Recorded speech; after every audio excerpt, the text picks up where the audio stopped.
안녕하십니까. 오늘은 생화학 6장 단백질의 입체 구조 시작하도록 하겠습니다. 여기 챕터는 5가지의 서브타이틀로 되어 있습니다. 지난번 시간에 우리가 1차 구조 위주로 배웠었죠. 2차 구조에 대한 이야기가 나오고 그에 대한 예들, 그리고 3차 구조, 4차 구조까지 연결되는 내용들을 살펴보도록 하겠습니다. 먼저 이 챕터의 시작을 하고 있는 141페이지 단백질 입체 구조 왼쪽에 그림을 먼저 한번 봐주기 바랍니다. 거기 보니까 유전 분증이라고 하는 환자의 스캔 사진을 보여주고 있네요. 자, A 그림은 보니까 뭔가 굉장히 시커멓죠, 그죠? B 그림은 그 강도가 좀 약해지고 있어요.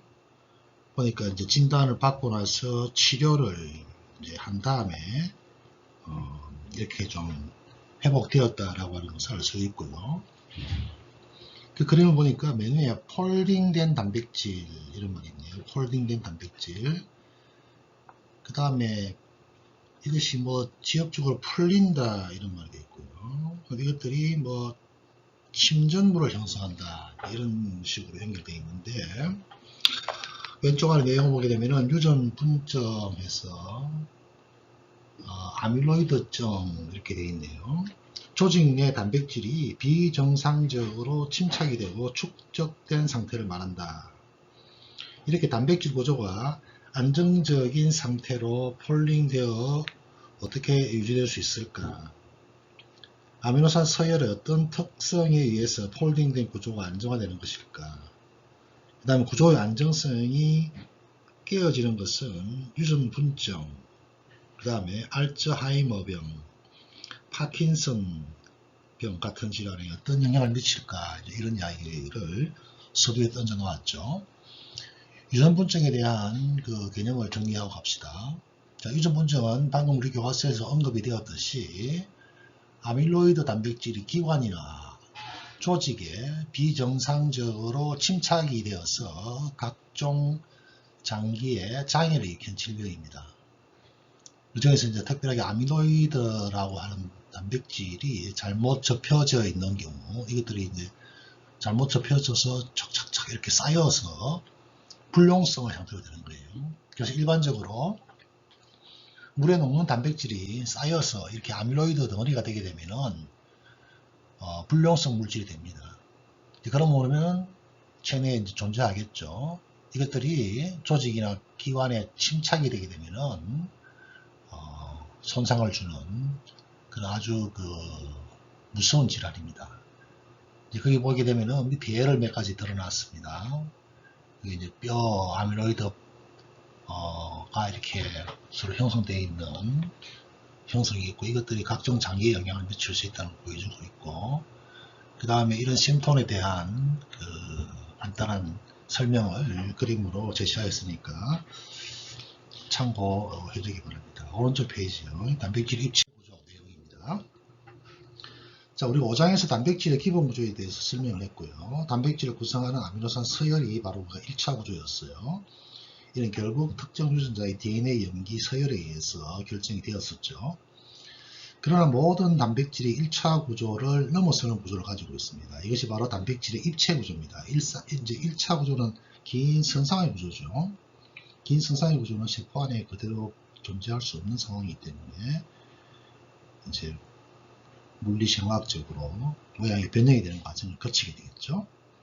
단백질의 입체 구조는 생물학적으로 각 단백질의 기능성에 매우 중요하기 때문에 단백질의 구조에 대해서 이해하는 것은 정상세포에서의 단백질 기능뿐만 아니라 어떤 질환 상태에 있는 세포 병리학적 측면에서 단백질 기능을 밝힐 수 있는 열쇠가 되기도 한다, 이런 말이 나와 있네요.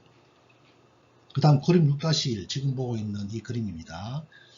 몇 번 나온 그림들이죠. 마이오글로빈입니다.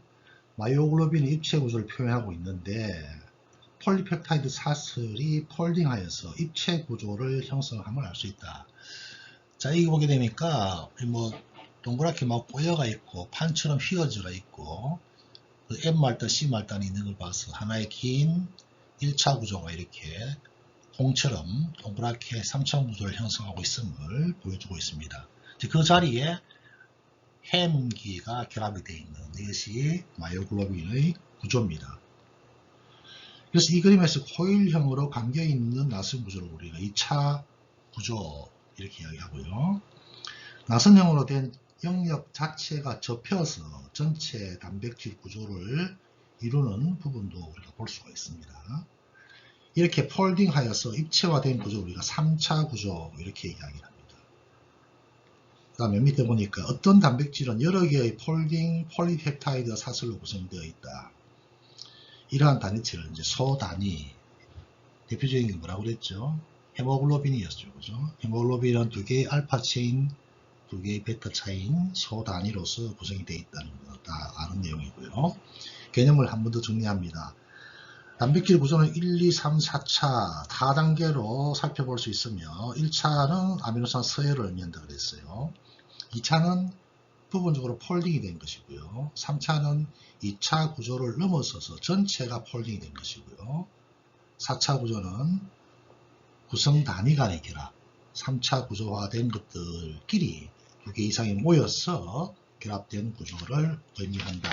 이렇게 정의를 내릴 수 있겠죠. 다음 페이지요. 그림 6-2 142페이지의 내용인데요. 그림은 143페이지에 있습니다. 자, 이거는 4단계 단백질 구조를 도식화하고 있는 단계별 일반적인 특징을 보여주고 있습니다. 자, 여기 보니까 뭐가 얼마 띠처럼 보여있는 이런 그림들이 있죠. 이걸 우리가 카툰 렌더링이다 이런 표현을 합니다. 이 카툰 렌더링에서 겹사슬을 그리지 않고 넓은 리본 형태의 주사슬만을 나타낸 걸 알 수 있습니다. 6-1로 갑니다. 2차 구조, 폴리펩타이드 사슬의 폴딩이라는 개념이 나옵니다. 폴리펩타이드 구조에 대한 이론적인 기본 설명을 한번 알아보고 갈게요. 단백질 2차 구조에 대해서 논할 때 라이너스 폴링의 업적을 빼내올 수 없다 이렇게 되어 있네요. 라이너스 폴링 굉장히 유명하신 분인데 1950년 초에 폴링과 그의 동료들은 X선 회절 분석 데이터를 이용하여서 폴리펩타이드 사슬의 일반 구조와 방향에 대한 연구를 시작하기 시작합니다. 그래서 이런 규칙이 있다는 것을 밝히게 됩니다. 첫 번째, 결합 길이와 결합 각은 X선 회절로 밝혀진 것에서 크게 벗어나지 않더라. 즉 X선 자체가 그 결합의 형태를 그대로 설명할 수 있다. 이런 이야기가 되겠고요. 자, 거기에는 반대로 발스 반지름보다도 가까이 접근할 수 없다. 이건 뭐 생략하고 갈게요. 그 다음 트랜스형에서 펩타이드 아마이드 그룹의 6번째 알파 탄소 구조와 동일한 평면에 놓이게 됐다. 이게 이제 구조를 만들어낼 때, 자, 우리가 방금 지금 보고 계시는 그림 6-2를 보게 되면은요, 한쪽 끝은 알파, 베타였고, 4차 구조를 보면 역시 알파 소단위와 베타 소단위가 나오겠죠. 그죠? 이런 식으로 평면적인 구조화를 만들어낼 수 있다. 뭐, 그 정도만 이해해 주기 바랍니다. 결국 이 사이에는 비공유 결합이 폴딩화를 안정화시킬 수 있다는 것을 우리가 예측을 할 수 있을 겁니다. 자, 이 그림을 다시 한번 볼게요. 그림 6-2 단백질 4단계 구조가 나와 있는데 A 같은 경우에는 단일 알파벳으로 되어 있죠. 각각이 아미노산 순서를 서열을 보여주고 있는 것이고요. 이것이 이제 B로 가니까 2차 구조를 보여줍니다. 이 헬릭스 타입으로 이게 꼬여가 있죠. 꼬여가 있고, 그래서 1차 구조의 몇 부분이 반복되는 구조를 나타낸다. 반복되어서 이렇게 꼬인다는 의미예요. 자, 2차 구조. 2차 구조 도식에서 서열로 나타나 있는 것을 렌더링 하여서 이렇게 판으로 나타내는 이걸 갖다 우리가 렌더링이다 이렇게 이야기한다 그랬죠. 그래서 나선형으로 나타난다. 그 다음에 2차 구조 분자들이 폴딩을 나타내서 안정적인 3차 구조를 형성한다. 자, 여기 보니까 이게 이제 마이오글로빈이죠. 그죠? 이게 이제 어떤 경우에는 2차 구조에서 헬릭스 타입으로 이렇게 되어 있다가 이것이 다시 나머지 사슬들이, 서열들이 이렇게 다시 서로 꼬이는 모습을 보여주고 있죠. 보여주는 모습을 보여주고 있고, 이런 구조적인 변화가 생기게 되면은 거기에는 뭐 햄기 같은 것들이 와서 이제 결합을 하는 모습을 보여주고 있습니다. 그거는 이제 본래의 단백질의 기능을 수행하기 위해서 필요한 다른 요소들을 가지고 온다 이렇게 생각하면 될 거예요. 그래서 C3차 구조는 2차 구조에서 하나의 나선 구조만 도식화된 것에 비해서 전체 폴딩을 나타내는 것을 볼 수 있고, 방금 이야기했듯이 마이오글로빈 같은 경우에는 햄 분자와 결합이 되는 형태를 보여주고 있습니다. 그럼 4차 구조는 여러 개의 3차 구조 단백질이 합쳐서 형성이 되는데, 이게 헤모글로빈을 형성하는 것을 보여주고 있습니다. 그리고 알파 소단위가 있고 베타 소단위가 있고 햄이 하나 둘 셋 네 개 이렇게 들어있는 모습을 보여주고 있습니다. 그래서 두 개의 알파 소단위와 두 개의 베타 소단위가 모여서 4차 구조를 형성하고 있음을 이 그림에서 여러분들께서 알 수가 있습니다. 다음 페이지에 그 다음에 알파 나선과 베타 시트를 하기 전에 조금 전에 라이너스 폴링에 대한 부분을 이야기했는데요. 이분은 아주 독특한 이력을 가지고 있습니다. 제가 잠깐 소개해 드릴게요. 노벨 화학상과 노벨 평화상을 동시에 수상한 미국의 화학자입니다. DNA 구조를 밝혀낸 제임스 왓슨이 극찬을 하신 이런 분인데요. 1962년에 노벨 평화상을 받습니다. 이분이. 그는 비단 혼자서 노벨상을 두 번 받은 유일한 사람입니다. 지금 우리 전 세계적으로 노벨상을 가장 많이 받은 가족이 마리 퀴리 가족입니다. 4번을 받았어요. 자식들까지. 근데 이제 마리 퀴리는 물리학상을 남편과 같이 받았고요. 또 존 바니라고 하는 사람이 물리학상을 2번 받았는데 역시 혼자 받은 게 아닙니다. 그 다음에 이제 그 단백질 분석하는데, 그 단백질 서열 밝히는데 엄청난 공로를 했던 생어 우리가 배웠죠. 이것도 역시 혼자 받은 건 아니었어요. 그렇지만 유일하게 혼자 노벨상을 2번 수상한 사람인데, 또 그것도 특이하게 과학상과 평화상을 동시에 받은 사람입니다.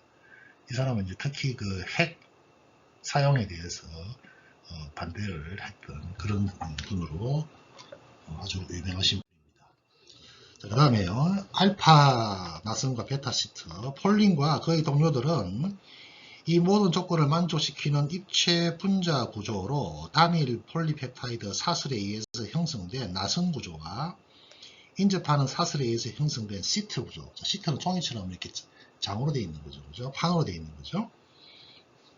이거 지금 보고 계시는 6-4의 그림을 보여주고 있습니다. 자, 여기는 A, B, C가 있고요. 제가 가운데 다른 데에서 가져온 그림을 하나 더 첨가했습니다. A, B, C. 자, A를 보니까 카복신 말단과 아미노 말단이 있고 이것이 이렇게 회전식으로 꼬여가 있습니다. 꼬여가 있는 그림을 좀 더 확대한 게 교과서에 없는 그림 하나 가져온 이 그림이에요. 그 그림을 보게 되면은 이렇게 꼬이면서 사슬, 즉 아미노산과 아미노산 사이에 어떻게 해야 되죠? 인터체인 하이드로젠 본드가 생깁니다. 이 꼬임으로써 멀리 떨어져 있던 아미노산들이 물리적으로 가까워지겠죠. 그 가까워진 것들이 서로 또 사슬 안에서 수소 결합을 형성한다는 거예요. 더욱더 이제 타이트해지겠죠. 자, 6-4에 도식되어 있는 A에 도식되어 있는 오른쪽 나선형, 이거 우리가 알파 나선 이렇게 이야기합니다. 알파 나선 이렇게 이야기하고요. 그 다음에 베타 시트라고 하는 것이 가운데 B의 그림입니다. 자, B의 구조하고 A의 구조하고 한번 차이를 보게 되면은 A는 하나의 사슬이 저끼리 이렇게 붙어 있는 경우고요. B는 뭐예요? 2개의 사슬이 저끼리 붙어 있는 경우예요. 마치 DNA 가닥이 상보성이 있는 염기가 만나서 자연스럽게 2개의 가닥을 만들어내듯이, 즉 다시 말해서 알파 나선은 사슬 내에 있는 아미노산 사이에 수소결합이 형성된다면 베타 시트는 뭐예요? 우리가 A와 T가 만나고 C와 G가 만나는 것처럼 서로 다른 사슬에 있는 아미노산끼리 만나서 수소결합을 형성합니다. 그래서 사슬과 사슬 사이에 수소결합을 형성하는 것을 알 수가 있습니다. 이 가장 일반적인 그 단백질 2차 구조이라면 알파 나선 혹은 베타 시트 이렇게 이야기를 합니다. 다음 뭐 C는 여러분들이 그냥 요소 내용을 참고해 주시기 바라고요. 140페이지 맨 밑에서 두 번째 줄 보게 되면은 전체 나선을 볼 때 N 말단 부분은 양전하의 특성, 그 다음에 C 말단 부분은 음전하의 특성을 가지고 있다. 이거는 지난번 시간에 우리가 이미 알아본 내용들이기 때문에 한 번 더 여러분들 정리하고 넘어갑니다. 다음 페이지요. 자, 144페이지에 보게 되면은 나선형과 시트형의 구조라는 말이 나와 있습니다. 나선형과 시트형의 구조라는 말이 나와 있는데, 우리가 4장에서 좀 전에 DNA 예를 들었는데, DNA 나선 구조의 특징을 우리가 약간 언급해 바가 있죠. 일정한 간격을 두고 뭐 10개가 이렇게 차곡차곡 쌓여있듯이 회전을 이룬다, 이렇게 이야기했죠. 그것처럼 베타 시트나 이런 것들도 일정한 간격을 유지하고 있더라. 자, 밑에서 한 10번째 주에 두 번째 그래프 보게 되면 그런 말이 있어요. 아까 앞에 그림을 보면 설명한 내용입니다. 베타 시트는 바로 인접한 가닥 사이에서 수소결합이 형성이 된다. 그래서 베타 시트가 형성되는 방향성은 두 가지다. 자, 그럼 여러분 생각해 보세요. 길쭉한 긴 가닥이 있어요. 가닥이 있으면은 이것이 가닥이 서로 꼬이게 되면은 같은 방향으로 아미노산들이 만날 수도 있고 서로 역방향으로 아미노산이 만날 수도 있을 거예요. 이제 그걸 이야기하는 거예요. 여기서. 그래서 A 같은 경우에는 역방향 배열, B 같은 경우에는 평형 배열. 역방향 배열은 위에 있는 사슬하고 아래 있는 사슬하고 C 터미널과 카복실기와 아미노기가 위치가 서로 반대되는 경우를 보여주는 것이고, 평형 배열은 뭐예요? 같은 위치로 가는 것을 보여주는 거예요. 자, 이거 옆에 있는 제가 다른 데서 가져온 그림을 한번 볼게요. 자, B와 C를 한번 봐주세요. B와 C를 보게 되면은, B를 보게 되면은 하나의 긴 단백질이 있어요. 한쪽은 C 터미널이고 한쪽 N 터미널이에요. 자, C 터미널, N 터미널에서 쭉 올라가는 화살표가 보이고, 이것이 한 바퀴 빙 돌아서 다시 C 터미널 온다 생각해 봅시다. 그랬을 때 C 터미널 끝부분하고 N 터미널 끝부분이 서로 만나게 되면 서로 반대 방향이 되겠죠. 이게 바로 역방향 베타 시트판이에요. 그래서 C를 보세요. C를 보게 되면은 이것이 마치 회전하듯이 이렇게 꼬이게 되죠. 꼬이게 되면은 N 터미널과 C 터미널이 같은 위치에 놓이게 되겠죠. 그래서 우리가 평형 베타 주름판 이렇게 이야기하고, 이러한 사슬과 사슬 사이에는 어떤 결합이 형성된다? 역시 마찬가지로 하이드로젠 본드가 형성이 되어서 구조와의 안정화에 기여를 한다. 이렇게 이해를 하기 바랍니다. 그 다음에 145페이지에 4번 보도록 합니다. 나선과 시트 2차 구조의 양친매성, 이런 말이 나오는데요. 나선 구조에서 각각의 아미노산 곁사슬은 나선 중심에서 바깥쪽으로 향해 있었죠. 그 다음에 베타 시트 구조에서 주사슬 수소결합으로 베타 가닥 간 연결이 이루어지고 있고, 가닥 간 수소결합이 표면을 형성하고 곁사슬은 바깥쪽으로 나와 있는 구조를 가지게 됩니다. 밑에 있는 그림 6-7 이것을 참고해 주기 바랍니다. 유사한 극성을 가진 아미노산 곁사슬은 나선이나 시트 구조의 한쪽 면을 함께 형성하게 되겠고, 그렇게 됨으로 해서 친수성 또는 소수성 표면이 만들어지게 될 것입니다. 그래서 마치 우리가 인지질이 양친매성을 가지듯이 단백질 역시 마찬가지로 양친매성을 구성한다. 이런 설명이 되겠죠. 개념을 한 번 더 정리합니다. 양친매성 알파 나선은 3개 내지 4개의 장기마다 극성과 비극성 곁사슬이 그대로 나오게 되고, 베타 시트 구조에서는 극성, 비극성 곁사슬이 순차적으로 번갈아 나오는 특징을 우리가 생체 내 단백질에서 볼 수 있더라. 이걸 가지고 이렇게 양친매성의 설명을 하는 겁니다. 다음 페이지요. 146페이지. 방금 이야기했듯이 알파 나선 구조에서는 3개 내지 4개의 장기마다 극성의 곁사슬이 유사한 반면, 베타 시트에서는 극성과 비극성이 순차적으로 번갈아 나오는 그런 특징들을 보여주더라. 이런 이야기입니다. 그 다음 6번째 줄, 단백질은 섬유상과 구상의 두 가지 종류로 존재하며 이는 구조의 차이에 의해서 분류를 하는 거예요. 생체 내에 있는 것들을 그대로 우리가 이제 해석하기 위해서 있는 그대로를 이렇게 분류를 한다는 겁니다. 단순하게. 그 다음 6-2로 갑니다. 섬유상 단백질, 긴 선처럼 되어 있는 단백질이라고 그랬고요. 그렇게 보니까 세포와 조직 구조의 재료라는 표현이 있네요. 파이브로스 프로테인, 섬유상 단백질은 가늘고 긴 실의 구조로 구상 단백질, 원으로 되어 있다는 것과는 다르다. 섬유상 단백질의 대부분은 우리 몸에서 어디서 나오느냐, 피부와 결합조직, 머리카락 등의 동물세포와 조직을 구성하는 역할을 하고 있고요. 이들 단백질의 아미노산 서열은 각 아미노산에 적합한 특성과 기능을 부여하는데 지금 슬라이드 보고 있는 표 6-2 이것은 섬유산 단백질의 대표적인 예를 지금 보여주고 있습니다. 자, 6-1을 보니까 여러분들이 케라틴 이렇게 많이 들어봤고요. 피브로인, 그 다음에 콜라겐 이런 이제 예를 보여주고 있고, 그 다음에 나머지 모든 단백질 예를 보여주고 있습니다. 자, 케라틴 우리가 이제 꿀이라고 그러죠. 그 다음에 피브로인은 우리가 비단 실크를 얘기하고, 콜라겐은 우리 힘줄을 이야기하는데 그 중에서 이제 소의 힘줄에 있는 단백질을 보여주는 거예요. 자, 그럼 특이적으로 보니까 섬유산 단백질이지만은 케라틴이나 피브로인이나 콜라겐마다 구성하고 있는 아미노산의 분포도가 조금씩 다르다라는 것을 보여주고 있습니다.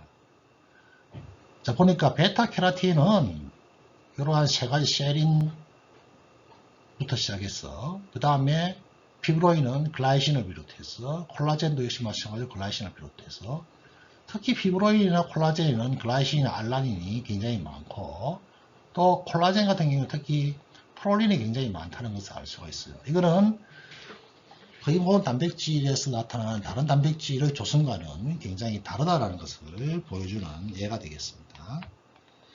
다시 교과서 돌아왔어요. 구상 단백질에서 20개의 아미노산의 전형적인 분포에 비해서 이들 섬유산 단백질은 방금 우리가 살펴봤듯이 세린, 글라이신, 알라닌, 글루타민, 글루타치온, 시스테인, 프롤린 이런 몇 개의 특정 아미노산이 많이 분포되어 있다는 특징을 보여주고 있습니다. 개념. 섬유산 단백질은 잘 정리된 2차 구조로 형성된 가늘고 긴 분자를 의미하며 일반적으로 세포의 구조 형성과 지탱에 중요한 역할을 합니다. 자, 먼저 케라틴을 한번 보도록 하겠습니다. 케라틴은 이제 알파 타입과 베타 타입으로 크게 두 가지를 가지는데 두 형태의 케라틴은 유사한 아미노산 서열과 생물학적 기능을 가집니다. 우리 몸에서는 모발, 손톱, 손톱도 다 단백질이잖아요. 그 다음 동물 피부 구성에 이것들이 많이 이제 포함이 되어 있고요. 그 중에서 이제 알파 케라틴은 세포핵, 세포질 여기에서 구조적인 역할을 하는데 관여하는 중간 필라멘트 단백질이 바로 케라틴 단백질들입니다. 저 필라멘트는 역시 마찬가지로 단백질로 구성되어 있다는 거죠. 각 알파 케라틴 분자는 보통 300개 아미노산 이상 장기의 긴 서열로 구성된 오른쪽으로 이렇게 헬릭스된 구조이다. 이 나선은 두 개가, 자, 다음 페이지 그림 6-8 그림입니다. 이렇게 여기 보니까 빨간색이 있고 초록색이 있죠, 그죠? 이게 다 뭐예요? 헬릭스 가닥, 한 가닥이라는 거죠. 그래서 이 가닥 두 개가 이 그림처럼 왼쪽 나선을 형성한 후 다시 이것이 서로 트위스트 되어 있다. 그래서 A는 옆에서 본 모습이고요. B는 회전축을 위에서 본 모습입니다. 보니까 C터미널과 C터미널 같은 방향으로 있고 N터미널은 또 같은 방향으로 이렇게 있는 것을 볼 수가 있죠. 트위스트 되어 있는 케라틴 구조를 형성합니다. 그래서 우리가 이것을 코일에 또 코일되어 있는 코일드 코일 구조 이렇게 이야기하고요. 이렇게 두 개의 알파 케라틴 분자가 짝을 이루어서 전체 구조를 형성하는 이유는 케라틴 분자의 아미노산 서열 중에 세 번째, 네 번째마다 비극성, 소수성 결사설 아미노산이 배열되기 때문이다. 자, 비극성 소수성 결사슬. 나중에 시간 되면은 이런 종류의 아미노산이 뭔지 다시 한번 더 기억을 해주기 바랍니다. 알파 나선 구조는 한 회전당 한 번 돌 때마다 3.6개의 아미노산을 함유하고 있더라. 그래서 이렇게 배열된 아미노산 서열로 인해서 나선형 사슬의 한쪽 면은 연속적인 소수성 표면을 형성하게 되더라. 이러한 개별 사슬의 소수성 표면은 수성 체내 환경에서 서로 모이고자 하는 경향성을 보여주고 있겠죠. 그래서 두 나선의 소수성 표면 사이의 접촉을 극대화하기 위해서 이것들은 왼쪽 나선으로 이렇게 트위스트 되어 있더라. 이건 우리가 생체 내에서 나타난 단백질의 특징을 보고 그렇게 이제 우리가 설명을 하는 거죠. 그 다음에요. 특정 생체 조직에서 알파 케라틴 사이에 이황화 가교가 형성이 되어서 더 경화되는 더 단단한 결합을 만들기도 하더라. 자, 머리카락은 상대적으로 가교가 적은 반면에 손톱은 더 많이 가교를 가지고 있다. 그러니까 손톱이 더 딱딱하죠. 그죠? 자, 파마 과정은 이황화 가교를 감소시켜서 섬유성 단백질을 재배열하는 것이다. 그 다음에 베타 케라틴은 베타 시트 구조로 되어 있다. 자, 알파는 이렇게 회전식으로 되어 있는 비해서 베타는 시트판으로 되어 있다. 베타 케라틴은 인간보다는 조류나 파충류의 깃털이나 비늘 조직 이런 데 많이 나타나는 단백질임을 알 수가 있고요. 자, 좀 전에 파마 이야기를 했는데 파마를 하게 되면은 여러분들 요즘 파마 많이 해보시는 분 계시죠? 파마를 하면 어떻게 됩니까? 파마는 두 가지 목적이 있죠. 저는 머리카락이 곱슬머리인데 곱슬머리를 풀기 위한 것도 있고 혹은 더 곱슬하게 만드는 경우도 있고 즉 머리카락의 형태를 바꾸는 방법이죠. 여러분들이 미장원이나 이발소에 가서 파마를 할 때 파마액을 이렇게 바르잖아요. 그죠? 그 파마액에 포함되어 있는 게 뭐냐 하면은 좀 전에 이야기한 이런 케라틴을 구성하고 있는 단백질 사이에 결합되어 있는 다이설파이드 본드 이황결합을 잘라내는 레과냐는 약물이 들어가 있는 거예요. 자, 그러면은 자, 예를 들어서 곱슬머리를 생각해 봅시다. 곱슬머리를 구성하고 있는 단백질 사이에 막 이황결합이 막 이렇게 형성이 되면서 머리가 이렇게 곱슬곱슬해지겠죠. 그럼 그 파마액에 들어가 있는 성분에 의해서 다이설파이드 본드가 다 풀어진단 말이에요. 자, 풀어진 상태에서 편편한 판에다가 머리카락을 길게 나이를 쫙 시켜 봅시다. 그 다음에 어떡하죠? 우리가 열을 주고 막 이런 과정을 거치잖아요. 그러면서 자연적으로 다시 이 다이설파이드 밴드가 옆에 있는 황과 다시 다이설파이드 본드를 찾기 위한 시간을 주는 거예요. 그럼 본래 곱슬곱슬했던 머리카락의 구조가 이렇게 우리가 이제 길게 판에다가 머리카락을 쭉 늘어놨다 생각하면은 긴 직선의 가닥의 아미노산으로 바뀌겠죠. 자, 반대는 뭐예요? 직모인 사람한테 다이설파이드 본드를 잘라내고 그거를 우리가 어떤 틀에 넣어서 머리카락을 이렇게 꼬불꼬불 해놓고 난 다음에 반응을 시켜버리면은 본래 있던 다이설파이드 본드가 깨지면서 인접해 있는 시스템끼리 새로운 결합이 일어남으로써 머리카락이 이렇게 모양이 물리적으로 바뀌겠죠. 그 원리가 파마의 원리가 되겠습니다. 그래서 여러분들께서 미장원에 파마를 가실 때 이제 단순하게 파마하러 간다 하는 게 아니고 내 머리카락을 구성하고 있는 케라틴의 다이설파이드 본드의 결합을 재구성하러 간다. 그렇게 생각을 하시면 될 것입니다. 이번 시간 이걸로 마치고 다음 시간에 피부로인을 보도록 하겠습니다. 자, 수고했습니다.